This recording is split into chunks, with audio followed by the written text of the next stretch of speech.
ले जाओ इस नकारा बुड्ढे को और मुक्त कर दो इसे जीवन से। इंसानी जान की वहाँ कोई कीमत नहीं थी।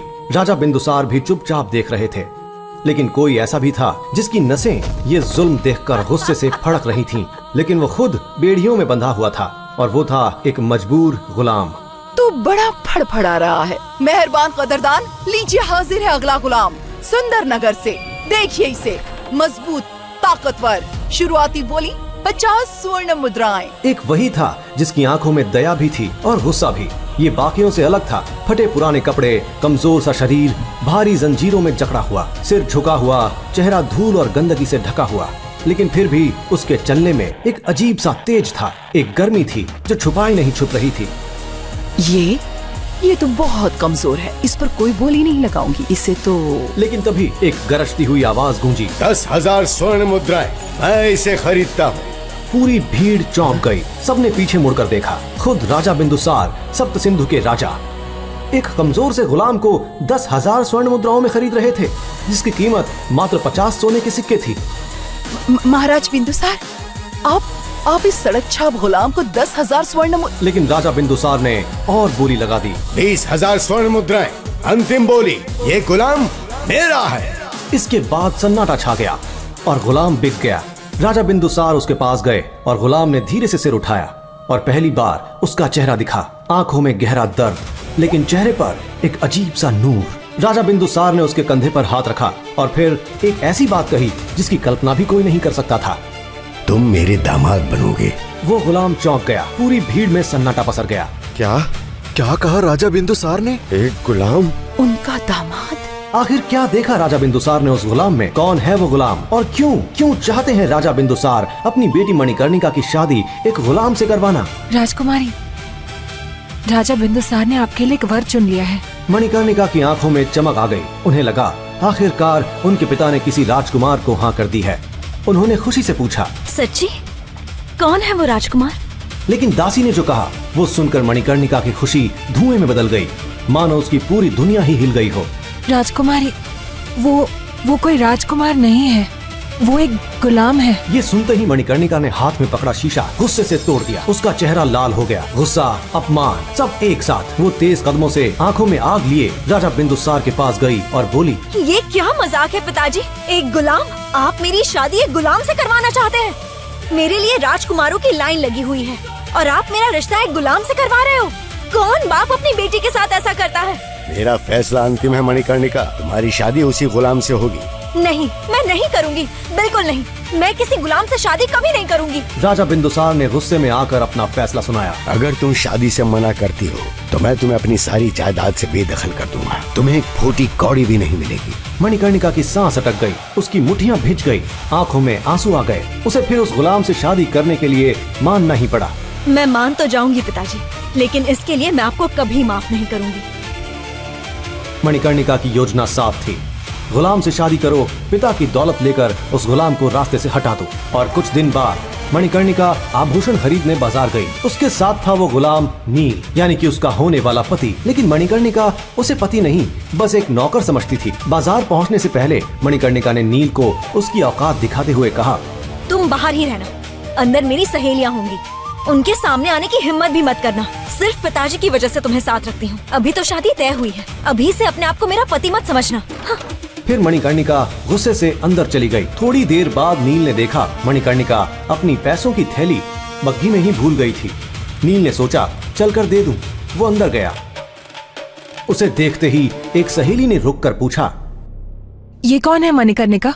तुम्हारा नौकर? मणिकर्णिका ने घूम कर देखा। नील को वहाँ देखकर उसकी आंखों में गुस्सा फूट पड़ा। लेकिन इससे पहले कि वो कुछ बोलती, नील ने आगे बढ़कर सीधा साफ आवाज में कहा, नहीं, मैं मणिकर्णिका का होने वाला पति हूँ। पूरी दुकान में सन्नाटा छा गया और फिर सभी सहेलियां हंसने लगीं जोर जोर से। ये तुम्हारा होने वाला पति? मणिकर्णिका, तुम्हारे लिए तो राजकुमारों की लाइन लगी है। ये कौन है? मणिकर्णिका का चेहरा लज्जा और गुस्से से लाल हो गया। सबके सामने उसे अपमानित महसूस हो रहा था। उसने तेज कदमों से नील की ओर बढ़कर गुस्से से चीखते हुए कहा, तुम्हारी हिम्मत कैसे हुई अंदर आने की? मैंने कहा था बाहर रहने को। निकलो यहाँ से अभी। नील ने थैली आगे बढ़ाई। धीमी आवाज में बिना किसी गुस्से के उसने कहा, ये तुम्हारी पैसों की थैली तुम बग्गी में भूल गई थी। मुझे नहीं चाहिए कुछ भी, निकलो यहाँ से। नील चुपचाप बाहर आ गया। अंदर मणिकर्णिका की सहेलियां अब भी हंस रही थीं। तभी एक सहेली शुभांगी मणिकर्णिका के पास आई और उसने कहा, सुनो मणिकर्णिका, 2 दिन बाद शाही जश्न है ना मृत्युंजय महल में। वहाँ सुंदर नगर के राजकुमार राजदत्त भी आ रहे हैं। तो तुम उनकी मदद से इस गुलाम को रास्ते से हटा सकती हो। राजदत्त वैसे भी तुमसे शादी करना चाहते हैं, मैं उनसे बात करूंगी। तुम बस इस नील को वहाँ ले आना। और उस शाम नील अकेला चल रहा था। उसके दिमाग में एक ही बात घूम रही थी, मणिकर्णिका उससे शादी नहीं करना चाहती, वो उसे अपमानित महसूस करवाती है, तो फिर ये रिश्ता क्यों जबरदस्ती। नील ने फैसला किया। उसने कदम बढ़ाए राजा बिंदुसार के कक्ष की ओर। राजा बिंदुसार अपने कक्ष में बैठे थे। नील ने प्रवेश किया, राजा को प्रणाम किया और फिर उसने कहा, महाराज, मैं मणिकर्णिका से शादी नहीं कर सकता। उन्हें मुझसे शादी नहीं करनी। कृपया उनकी जबरदस्ती मुझसे शादी ना करवाएं। राजा बिंदुसार ने नील को देखा और फिर कहा, तुम क्या चीज हो नील? ना वो मणिकर्णिका जानती है और ना ही तुम, या जानबूझकर अपनी सच्चाई छिपा रहे हो। तुम ज्यादा परेशान मत हो, शादी तो मणिकर्णिका को तुमसे ही करनी पड़ेगी। आखिर ऐसा क्या जानते थे बिंदुसार नील के बारे में जो खुद नील भी नहीं जानता था। और 2 दिन बाद आ गया शाही जश्न का दिन। नील सुनो, मुझे आज एक जश्न में शामिल होना है। तुम भी मेरे साथ चल रहे हो। अपने कपड़े ठीक कर लो, हमें थोड़ी देर में निकलना है। मणिकर्णिका की ये बात सुनकर नील के चेहरे पर मुस्कान आ गई। उसे लगा कि मणिकर्णिका आखिर उसके रिश्ते को स्वीकार करने की कोशिश कर रही थी। लेकिन जैसे ही मणिकर्णिका ने उसे बताया कि वो जश्न के लिए महामृत्युंजय महल जा रही है, तो ये सुनकर नील के चेहरे की हवाएं उड़ गईं और वो बोल पड़ा, क्या महामृत्युंजय महल? राजकुमारी, मैं वहाँ नहीं जाऊंगा और ना ही आपको जाने दूंगा। नील की ये बात सुनकर मणिकर्णिका का दिमाग खराब हो गया और वो चिल्ला पड़ी, नील, तुम पागल हो गए हो क्या, जो मुझे आदेश देने चले हो? राजकुमारी, मैं आपको आदेश नहीं दे रहा हूँ, बल्कि आपको आगाह कर रहा हूँ। वो महल एक रहस्यमयी श्रापित जगह है और वहाँ जाना तक निषेध था। जिसने भी इतने सालों के बाद उस जगह पर जश्न रखा है, उसको इसका प्रकोप झेलना पड़ सकता है। मेरा निवेदन है कि आप वहाँ ना जाएं। हमारी शादी अभी हुई नहीं है और अभी से मुझे काबू करने की कोशिश कर रहे हो। और तुम जैसे गुलाम को वहाँ के बारे में इतना सब कुछ कैसे पता? मेरे सामने मनगढ़ंत कहानियाँ बना रहे हो। चलो हट जाओ सामने से, मैं तो अब वहाँ जाकर ही रहूंगी। राजकुमारी, मेरी बात क्यों नहीं समझती आप? ठीक है, अगर आपकी यही इच्छा है तो चलिए, लेकिन एक बात अच्छे से समझ लीजिए, वहाँ हर पल मेरे साथ ही रहिएगा। मणिकर्णिका नील की ये बात सुनकर मन ही मन बोली, पास रहूं और इसके मेरी बला से। बहुत होशियार बन रहा है, इसकी होशियारी वहाँ जाकर निकालती हूँ। राजदत्त के साथ मिलके आज इसका खेल ना खत्म कर दिया तो मेरा नाम भी मणिकर्णिका नहीं। थोड़ी ही देर बाद नील और मणिकर्णिका उस जश्न के लिए निकल गए और जब उनकी बग्घी एक विशाल दरवाजे के पास आकर रुकी तो मणिकर्णिका की आंखें चमक उठीं, क्योंकि सामने था डरावनी खूबसूरती से परिपूर्ण महामृत्युंजय महल। जैसा कि नील ने बताया था, ये सच में बहुत रहस्यमयी और असाधारण दिख रहा था।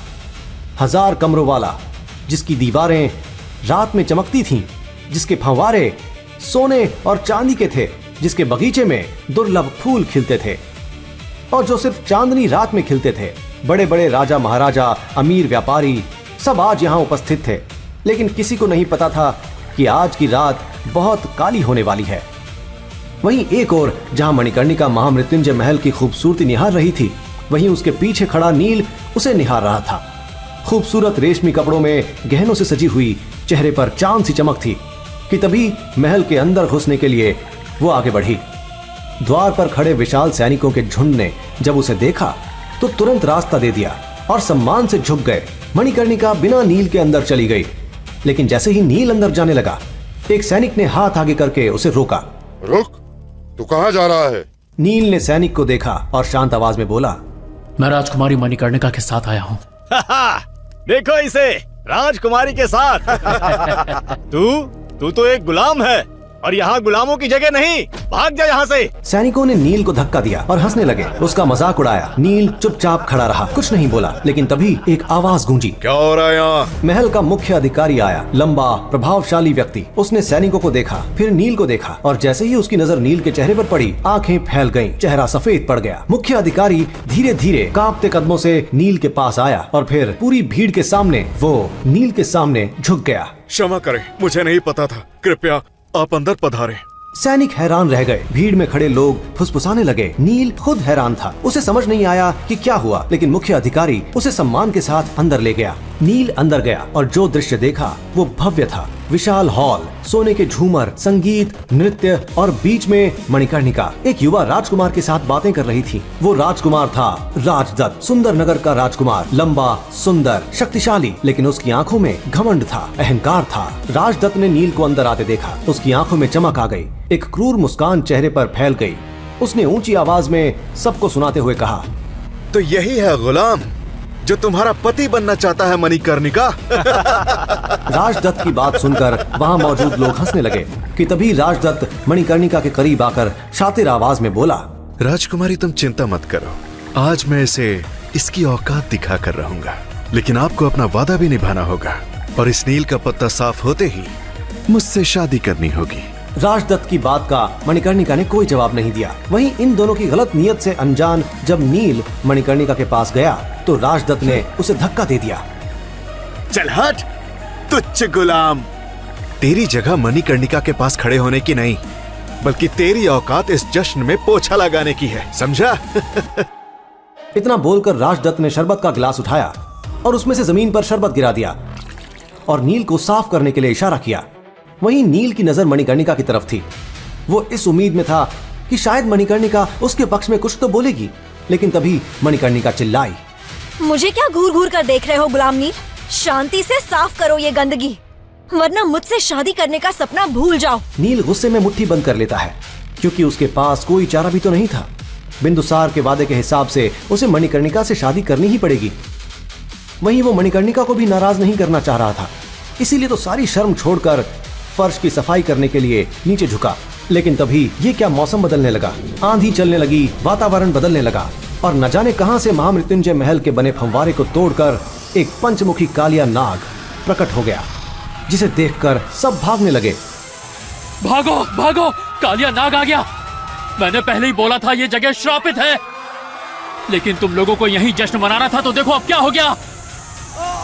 लो अब मनाओ जश्न। कालिया नाग ने एक एक करके सबको मारना शुरू कर दिया। वहीं मणिकर्णिका डर से कांप रही थी। उसे याद आई नील की बात, उसका आगाह करना, लेकिन वो खुद को कोस रही थी कि उसने नील की बात क्यों नहीं मानी। जहां वो इस सोच में डूब रही थी, उसने देखा ही नहीं कि पंचमुखी कालिया नाग उसकी ओर बढ़ रहा है और तभी वो चीख पड़ी, बचाओ बचाओ, राजदत्त कहाँ हो तुम? वो राजदत्त से मदद मांग रही थी, लेकिन राजदत्त तो खुद खंबे के पीछे छिप गया और वो वहां से ये भयंकर नजारा देख रहा था।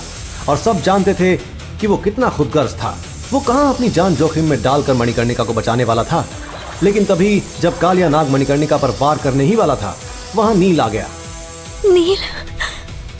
और नाग के सामने डट कर खड़ा हो गया। लेकिन तभी उसने ऐसा कुछ किया जिसे देख सबके पैरों तले जमीन खिसक गई। लोगों ने देखा कि नील कालिया नाग से बातें कर रहा है और फिर उसने फन पर जैसे ही हाथ रखा, कालिया नाग नतमस्तक हो गया। वो नील के चरणों में ऐसे लेट गया जैसे कोई दास अपने भगवान के चरणों में लेट जाता है। नामुमकिन, ये कैसे हो सकता है? ये इस गुलाम ने कैसे किया? सबकी बात को नजरअंदाज करके नील ने कुछ इशारा किया और उस इशारे को समझकर कालिया नाग वहां से चला गया और सब वापस पहले जैसा हो गया।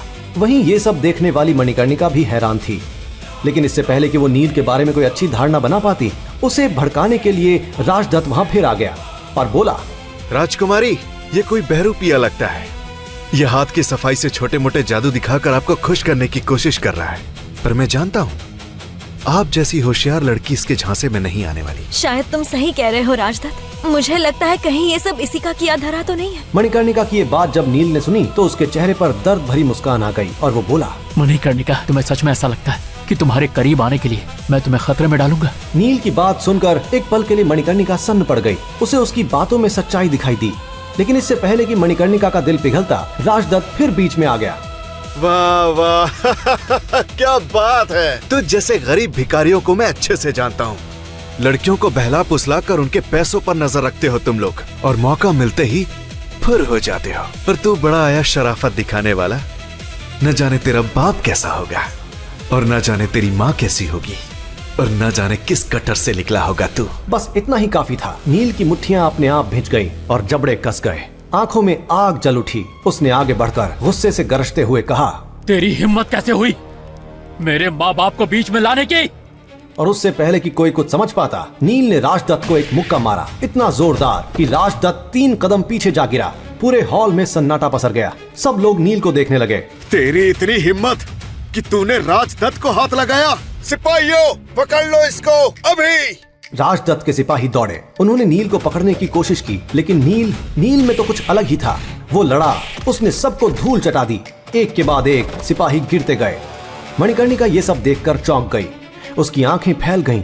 ये गुलाम इतना शक्तिशाली कैसे हो सकता है? राजदत्त का चेहरा लाल हो गया। अपमान, गुस्सा, सब एक साथ। उसने अपनी जेब से एक छोटा सा बिगुल निकाला और फिर उसे बजाया। काले साए वाले पिंडारी, हाजिर हो। और फिर कुछ अजीब होने लगा। मौसम बदलने लगा, ठंडी हवा चलने लगी, रोशनी मध्यम हो गई और अंधेरे से धीरे धीरे आने लगे काले साए वाले पिंडारी। वो कोई सामान्य सिपाही नहीं थे। वो थे पिंडारी, जिनका आधा शरीर इंसानों का था और आधा खौफनाक। उनकी आंखें लाल और काली, उनकी आवाजें चीखों जैसी। वो प्राणी जो इंसान और राक्षस के बीच के थे। पिंडारी आए चारों ओर से। उन्होंने नील को घेर लिया और फिर एक झटके में उसे पकड़ लिया। इसे हम अपनी गुफा में ले जाएंगे और ऐसा सबक सिखाएंगे कि ये जिंदगी भर याद रखेगा। मणिकर्णिका ने आगे बढ़कर क्रूर मुस्कान के साथ ठंडी आवाज में कहा, मैं भी इसका हश्र देखना चाहती हूँ। मैं भी चलती हूँ। और नील को बग्घी में डाल दिया। पिंडारी, मणिकर्णिका और राजदत्त सब उसके साथ चल पड़े जंगल की ओर, जहां थी पिंडारियों की गुफा। घंटों की यात्रा के बाद बग्घी रुकी घने अंधेरे जंगल में। गुफा के सामने राजदत्त उतरा, मणिकर्णिका उतरी, पिंडारी उतरे और फिर उन्होंने बग्घी का दरवाजा खोला नील को बाहर निकालने के लिए। लेकिन बग्घी खाली थी, नील गायब था। क्या? ये कहाँ गया? नील कहाँ गया? ये कैसे हो सकता है? वो तो बग्घी में था। पिंडारी इधर उधर देखने लगे। सब हैरान थे, डरे हुए थे। तभी पिंडारी की मुखिया की नजर गई बग्घी की सीट पर। वहां एक ताबीज पड़ा था। मुखिया ने वो ताबीज उठाया और जैसे ही उसने देखा, उसका चेहरा सफेद पड़ गया, हाथ कांपने लगे, गला सूख गया, क्योंकि ताबीज पर बना था वायुपुत्रों का निशान। ये वायुपुत्र का ताबीज? नहीं, ये नहीं हो सकता। पिंडारी मुखिया की हालत खराब थी। वो पीछे हटने लगा, डर से कांपने लगा। राजदत्त ने पूछा, क्या हुआ? ये सिर्फ एक ताबीज है, तुम इतने डर क्यों रहे हो? पिंडारी ने कांपते हुए डर से भरकर टूटी आवाज में कहा, तुम नहीं जानते कि तुमने किससे पंगा ले लिया। वायुपुत्र, वो वायुपुत्र था। अगर वो चाहे तो हम सबको पल भर में खत्म कर सकता है। अरे बकवास मत करो, वो एक मामूली गुलाम। इतना खतरनाक? तू अपनी जान बचाने के लिए झूठ बोल रहा है क्या? नहीं राजकुमार, मैं सच कह रहा हूँ। अगर आपको जानना है कि नील कौन है तो सुनिए। उसके बाद पिंडारी ने नील की माँ के बारे में वो राज बताया जिससे खुद नील भी अनजान था। जब एक रानी ने अपने बच्चे को पैदा करने के लिए किसी भगवान का नहीं बल्कि एक शैतान का सहारा लिया। 10 साल में 5 बार गर्भवती और हर बार वही घटना। अब तो आपको उसके पास जाना ही पड़ेगा भाभी जी। आपका दिमाग ठिकाने पर तो है जो आप मुझे शैतान के आगे झोली फैलाने को बोल रहे हैं। ये कहानी है सुंदर नगर राज्य की। करीब 1200 साल पहले सप्त सिंधु के उत्तरी क्षेत्र पर सुंदर नगर का ही शासन था। सुख, समृद्धि और ऐश्वर्य से भरपूर सुंदर नगर पर सबकी नजर थी। लेकिन वक्त बदलते देर नहीं लगती। नियति के चक्र से न आम इंसान बच पाता है, न राजा और न ही कोई राज्य। अचानक राक्षसों की एक बड़ी फौज ने सुंदर नगर पर हमला कर दिया। वो लड़ाई इतनी भयानक थी कि पूरी धरती लाशों से ढक गई। राक्षसों ने सभी ताकतवर योद्धाओं को बेरहमी से मार डाला। कई प्रतिभाशाली युवाओं को तो वो जिंदा ही निकल गए। वो दृश्य इतना भयानक था कि उसके बारे में सोचकर ही किसी की भी रूह कांप जाए। अपनी तबाही का मंजर देखते हुए सुंदर नगर की उम्मीद तब जगी जब न जाने कहां से एक दिव्यात्मा प्रकट हुए। वो थे ऋषि भृगु। उन्होंने सभी राक्षसों को अपनी पवित्र श्वेत अग्नि से जलाकर भस्म कर दिया और सुंदर नगर को तबाह होने से बचा लिया। उसके बाद भृगु ऋषि ने राज परिवार के वर्तमान राजा को 2 दिव्य औषधीय गोलियां और जीवन के सूत्र नामक एक पुस्तक देते हुए कहा, हे राजन, इस पुस्तक में दिव्य शक्तियों के सूत्र हैं। इस पुस्तक की रहस्यमयी दिव्य शक्तियों को जागृत करने वाला व्यक्ति संपूर्ण मानव जाति का कल्याण करेगा। उनके द्वारा कहे गए ये शब्द बादलों में होती गर्जना की तरह पूरे क्षेत्र में गूंज उठे। तब से लेकर अब तक पीढ़ी दर पीढ़ी कई लोगों ने उस पुस्तक को पढ़ा, लेकिन कोई भी उसमें लिखे किसी भी तरह के दिव्य सूत्र को खोजने में सफल नहीं हुआ। फिर कई सालों बाद वायुपुत्र के परिवार के वंशज वीरेंद्र वायुपुत्र ने महाराज बनकर सुंदर नगर की बागडोर संभाली और अपनी निष्ठा और ईमानदारी के साथ उसे उत्थान की ओर ले चले। परंतु उनके धूर्त भाइयों को महाराज वीरेंद्र वायुपुत्र की तरक्की रास नहीं आ रही थी। महाराज वीरेंद्र के पराक्रम के सामने उनके सौतेले भाई यजुवेंद्र और नागेंद्र दोनों फीके पड़ जाते थे। महाराज अपनी प्रजा का खूब ख्याल रखते थे और प्रजा भी उन्हें बेहद पसंद करती थी। महाराज सुंदर नगर की प्रतिष्ठा को वापस ऊंचाइयों पर ले जाने की हर मुमकिन कोशिश कर रहे थे। यहाँ तक कि पास के शक्तिशाली श्यामल साम्राज्य के सम्राट बिंदुसार भी महाराज वीरेंद्र से रिश्ता गहरा करने के लिए राजी हो गए थे, जिसके चलते उन्होंने अपने परिवार की किसी एक बेटी की शादी सुंदर नगर के युवराज से करने का वचन दिया था। लेकिन साथ ही महाराज वीरेंद्र के खिलाफ पनप रहा था एक षड्यंत्र।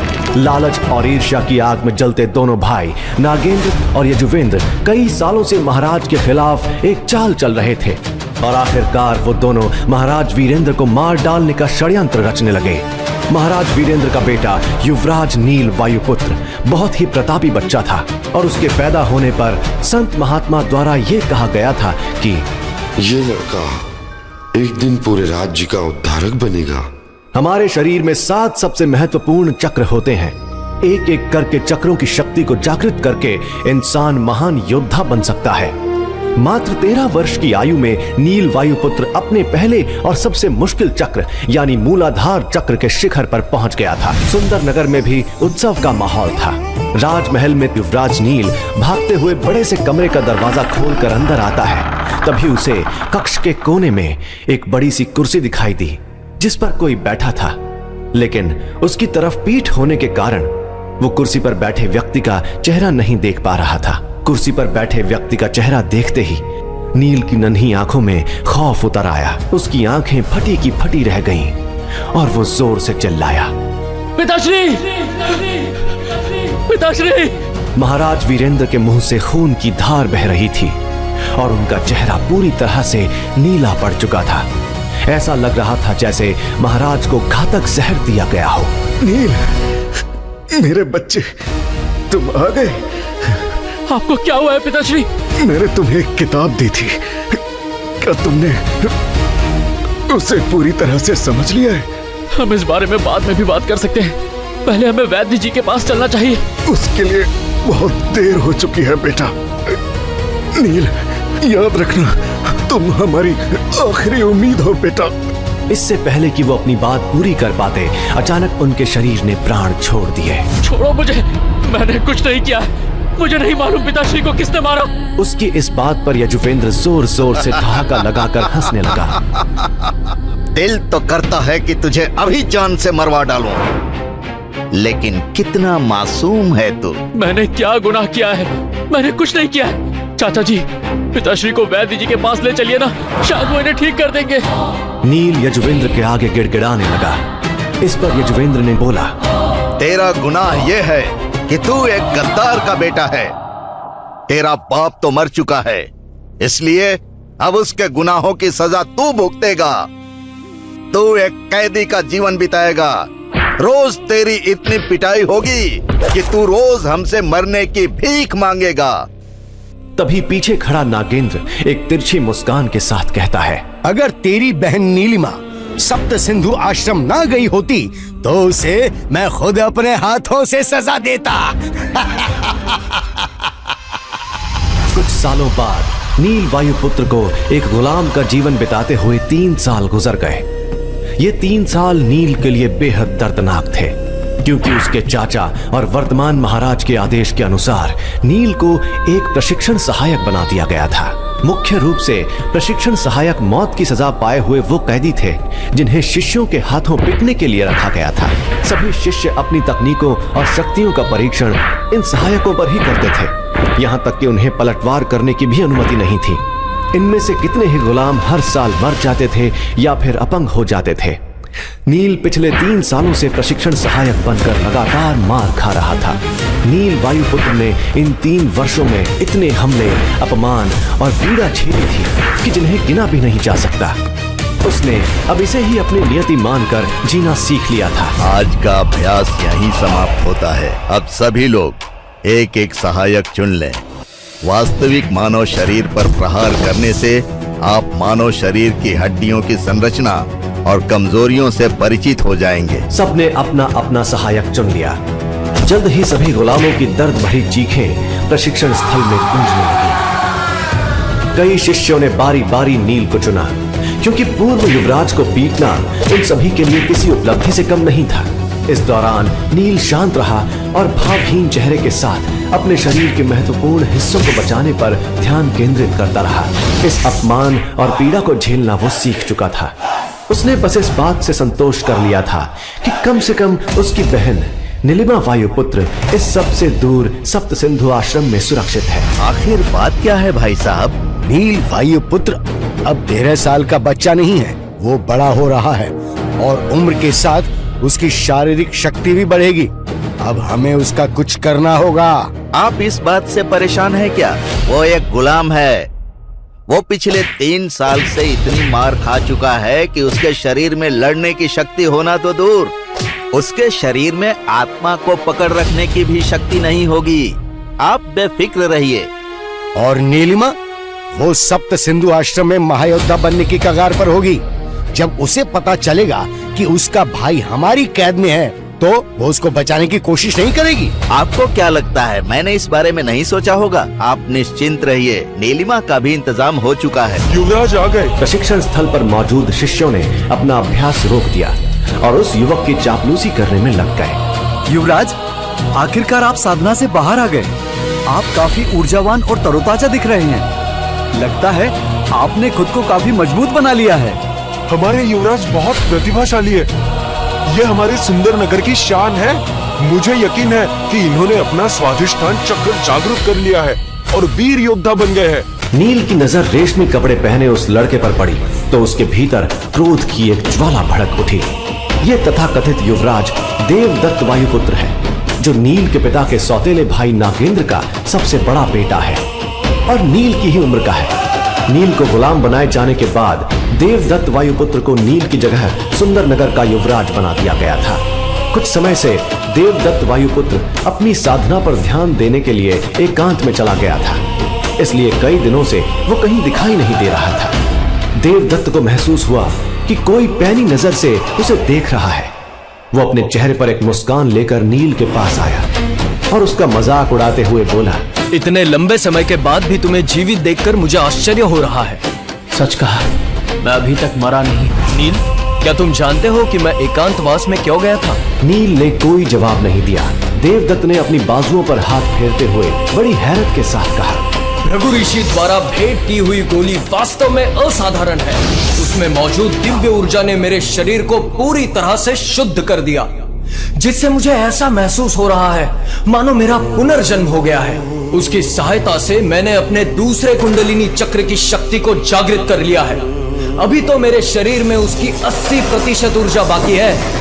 उसकी पूरी ऊर्जा इस्तेमाल करने के बाद मैं बहुत ही जल्द विशुद्ध चक्र जागृत करके महावीर योद्धा बन जाऊंगा। जब नील ने ये बात सुनी कि जो गोलियां उसकी होनी चाहिए थीं, वो इस गधे को मिल गई हैं, तो वो गुस्से में कांपते हुए बोला, देवदत्त, तुम्हारी ऐसा करने की हिम्मत कैसे हुई? क्या तुम्हारे मन में हमारे पूर्वजों के लिए कोई सम्मान नहीं है? तुम्हारी मुझसे सवाल करने की कोई औकात नहीं है।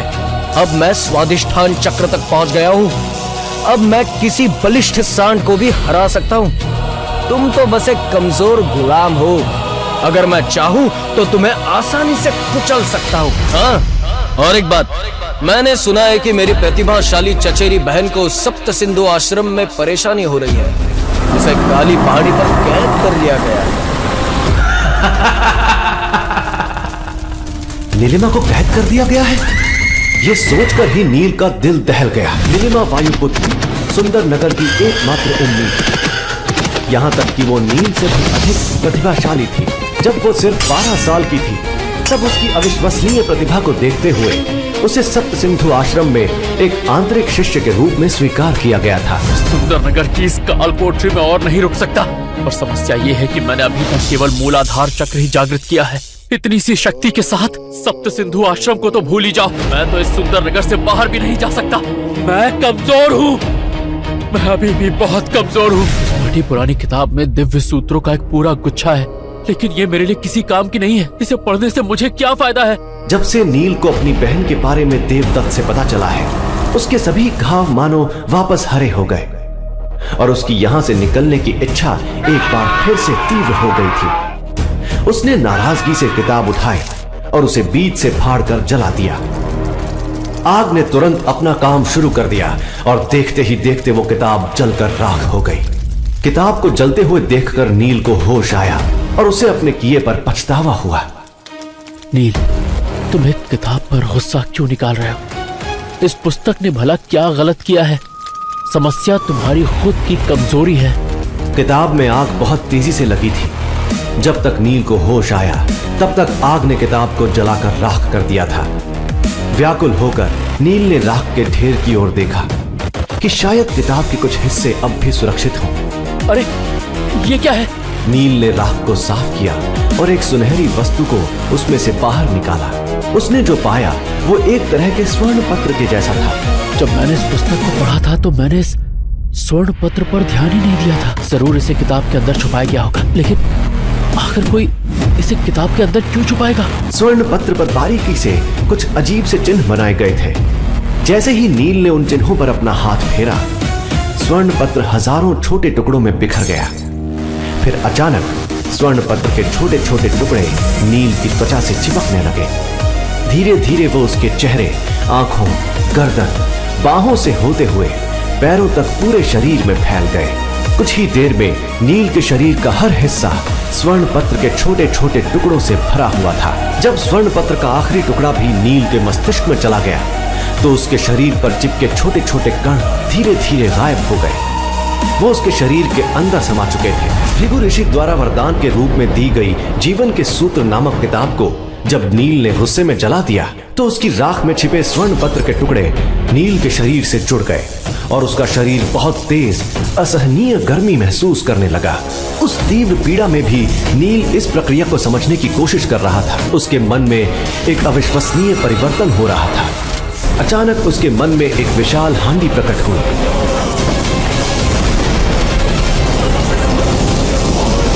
जिस पर नवनाग हांडी लिखा हुआ था।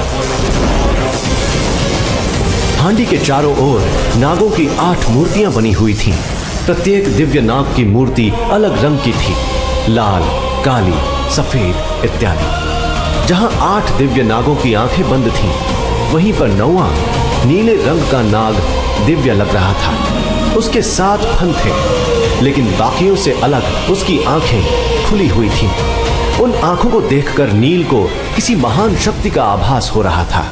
उसके शरीर पर जल्द ही बहुत सी दरारें दिखाई देने लगीं। तभी उस नीले दिव्य नाग के मुंह से एक फुफकार सुनाई दी और वो विशाल हांडी घूमने लगी। हांडी के अंदर से आग की लपटें निकलने लगीं। वो आग की लपटें शुद्ध सफेद रंग की थीं। उन्हें देखकर एक पवित्रता का आभास हो रहा था। नील ने खुद से कहा, क्या ये पवित्र श्वेत अग्नि है? आखिर ऐसा क्या कहा पिंडारी ने? कौन है नील और वो अपनी सच्चाई सबसे क्यों छुपा रहा है? क्यों कालिया नाग नील के सामने नतमस्तक हो गया था? क्या राजा बिंदुसार को पता है नील की सच्चाई? इन सभी सवालों के जवाब जानने के लिए अभी डाउनलोड कीजिए पॉकेट FM और सुनिए रहस्य और रोमांच से भरपूर ये कहानी महागाथा।